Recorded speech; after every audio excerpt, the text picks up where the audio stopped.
Morning guys, Anthony here. It is Monday, September 30th, 2024. And this morning's ruck is almost over. I have one more lap left. When I walked out of the house, it was overcast and looked like it was going to rain. As soon as I walked out, the sun came out, and it's been out ever since, even though there's forecast of some rain today and the humidity's high. So it wasn't as cool as I thought it was going to be. So this morning's ruck, as I said, I'm on my last lap. Each lap is about over a mile.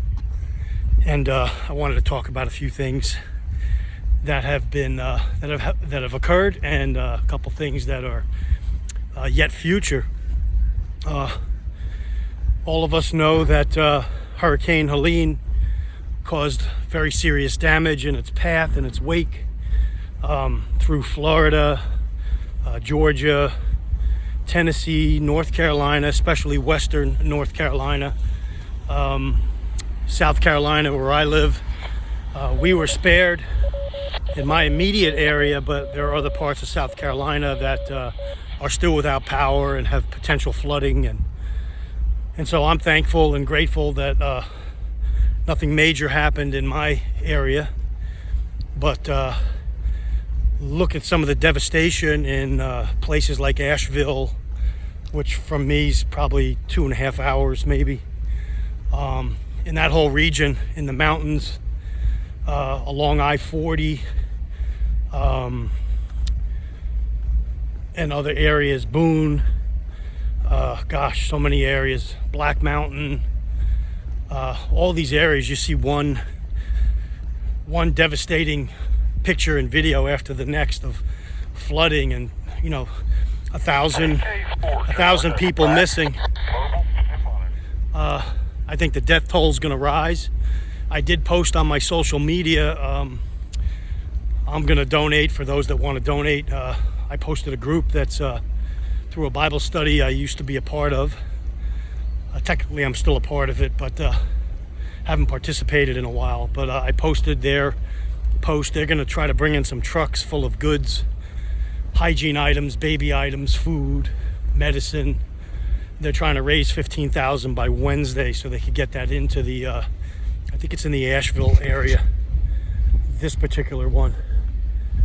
But you never know. There's so many, and now there's 3 other storms possibly back to back that could affect us in this country. And it makes you wonder. And I follow a lot of weather channels that are very well updated on technologies and things like that. And a lot of them are talking about, directed weather, directed energy, pulses, a lot of irregularities, let's call them, in some of these storms. And I looked at briefly the response from our so-called president. President's really Kamala Harris right now. Joe Biden's just standing in the gap, I guess. No concern, no immediate help. In fact, I read some of the National Guard troops in certain areas were sent abroad, and there's been no response from them. So when you see that, a very slow response for such a major catastrophe, I'm thinking in the likes of Katrina, which I personally saw the aftermath of as I worked on colleges there for weeks after the storm. And then Hurricane Sandy, I think of those two, and the devastation and loss of life and property and things like that. I just haven't seen the response from our government, our leaders, like I thought I would. Actually, I'm not surprised, but you would think that they would respond and help. I'm sure once they get pressured by the media and it hurts them in the polls, they'll try to put a good face on it, but the damage is done already. So the moral of the story is try to be as best prepared you can. If you see a lot of my videos that I do, I talk about basic things: food, water, hygiene, which is going to be a huge part. These people that are stranded, hygiene, being able to clean themselves, wash off a wound, get fresh water to drink, have a means of filtration if they have. There's so many things that are basic comms, communications, just like I have here. Ability to listen. You know, at least you could listen or maybe get a signal out. But there are entire areas that they lost everything. Houses floated away. So even if you had preparations, you could lose everything.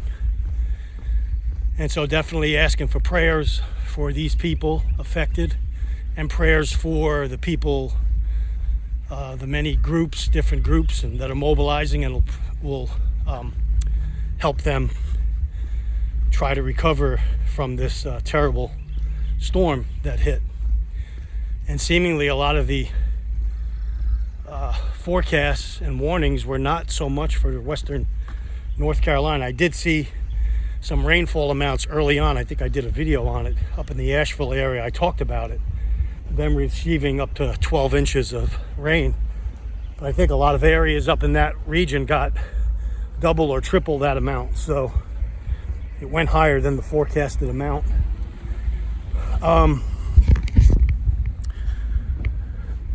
Some other things we got on the horizon that I think you should be thinking about this week, being that Monday. Today is the last day of September, and I've talked about in most all my videos that September was a transition month, if you will, and that October will be very explosive. I said you're going to see a lot of bringing down of the system in October in our country. I'm talking about America. Yesterday's chemical explosion in Atlanta area is one of the things that I was talking about without being specific. Many chemical plants and spills, and whether they're on trains or in buildings, have exploded and derailed. And I find it funny that one after the other these things happen. Bridges have been hit by barges and taken out and then forgotten about. You know, what's going on, what happened, what's going on with the investigation, how did that happen? East Palestine, Ohio comes to my mind. The well over, I don't know what the number is now, but it's got to be over 100 or 200 food processing plants burned down or had fires. Imagine that.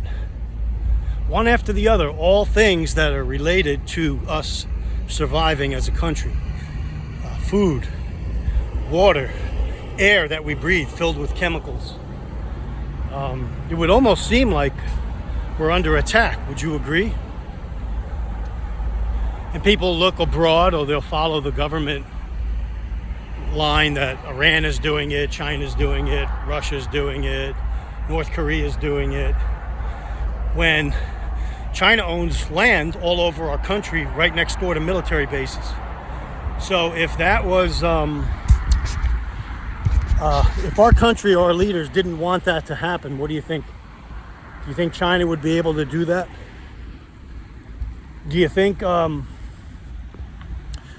people by the millions from other countries, not just South America and Mexico, but all around the world, would be able to walk across our borders with an app, be given money, food, phones, clothing, shelter, medical care, schooling, all on our dime, and then blame it on somebody else? If our government didn't want that to happen, it wouldn't happen. I could guarantee you that. I think I mentioned the other day that if all of those millions of people were coming across the border and voting a certain way, they would be sent back the first day and not be allowed to cross. In fact, they'd have drones and armies patrolling the border, stopping them, and also wouldn't be facilitating airline flights of unchecked people that don't even have to show ID, where you and I have to show a real ID, so they say, or get scanned for a virus that doesn't exist, or maybe some shots that we haven't had or didn't want to take.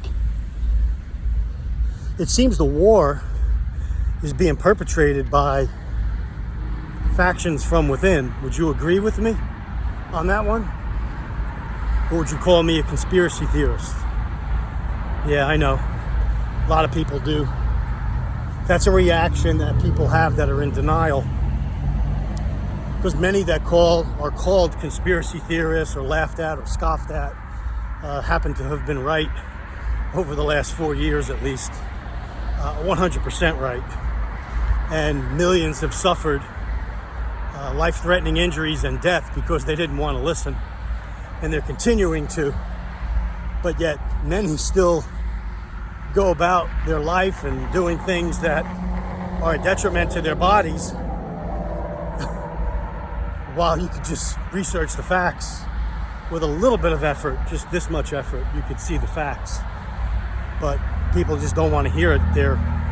I call it suicidal tendencies. They have a tendency to deny the truth of a matter and would rather die on the hill that they're standing on and commit suicide than admit they were wrong. So that's what we're dealing with in our country right now. Now, as October starts tomorrow, we have what? A possible longshoreman strike all up and down the East Coast. I think there's 85,000 longshoremen workers that possibly could walk out the job after today. And every day that they're out, they fall, I think, 6 days behind in processing, goods being delivered to the country, whether they're perishable goods or, furniture, automobiles, you name it. And so all of those goods have to be rerouted, unpacked, shipped by alternate means or sources while these guys are on strike. That could give us a potential disaster for this country if they're out, for a lengthy period of time. You're talking about inflation that's already out of control, going even higher. Goods and services not coming in. Stores not having certain things on the shelves. And for one who hasn't prepared, which are most people, because they don't like to listen, they're thick-headed. There's an Italian term they use in my family, gabadust. They're gabadust. They don't listen. They're thick-headed. They're like a meathead. Remember Archie Bunker called his son-in-law meathead? That's exactly what people are. They're meatheads. They don't like to listen. They don't like to admit that they're wrong or that they've done the wrong thing or haven't taken preparations for them and their family. And they want the easy way out to come after people that are prepared. Or people that want to be prepared. And so I appeal to you this video to stay awake in October because it's game on now. The attacks will come fast and furious. You saw those movies, I'm using the term fast and furious. There'll be many fires, explosions, criminal activities, power outages, grid downs, communication disruptions,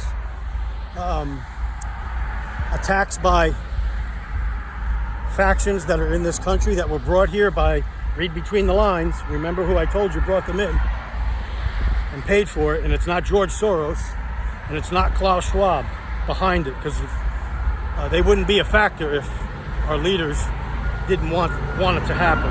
So I'll end that video here and just warn you guys to be ready. I advise you to stay close to home. I know you think there's elections, but elections are over. Even though if they do have them, they're over. They may go through the motions. When you shadow box, you go through the motions of, that you're actually fighting somebody. That's what elections are in this country. It's shadow boxing. They're going to go through the motions, if they even have them, and let you think that your vote counts, and it doesn't. And so that's my video today. God bless everybody. Take care. Pray for those that are affected by the storm, the coming disasters to this country, and hopefully we could wake up soon, because if not, it's going to be like in the book of Lamentations that I'm reading now, where Jeremiah just constantly weeps about what happened to Jerusalem and Judah and the surrounding cities, how they were ravaged by the Babylonians, taken captive, their land burned and lost, the temple shut down, And he laments and weeps over that in Lamentations. So I highly advise you to read that and read why it happened. Because of Israel's immorality. That was the main thing. They were warned over and over again about their immorality. They didn't listen. They were thick-headed, stiff-necked, gabadusts, just like we are today in our country. Anthony signing off. Take care. Stay ready.